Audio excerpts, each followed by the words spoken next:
Yalan danışma. Mənə kəsmisən onu. Sabirin cansı sağ kəsmişəm. Orada gördün nə qədər ətim var.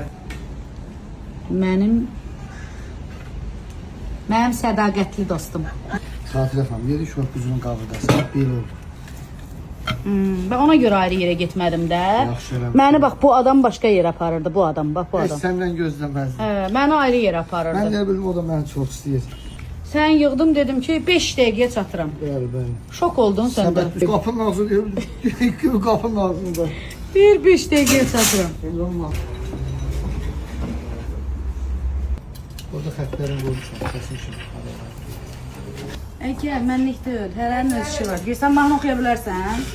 Oxuyarım, sənin kimi oxuyarım. Ay Allah.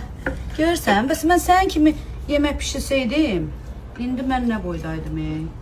Alabaydı, mən də etim alabay idi, öldü. Deməli bu il neçə itlər gətirmişik restorana, Aha. adamları bu stolların arasında böyüyür. Biraz çox belə nəsə əsəbidir, ay Sabir. Neçənci ildən idi buradaydı? 18-dən burada. Görsən 2018-dən belə etibarlıdır eləmi? Sən 2018-ci ildən, amma mənim tanıdığım dostlar, yoldaşların 90% yoxdur. Bu it qədər olmadılar.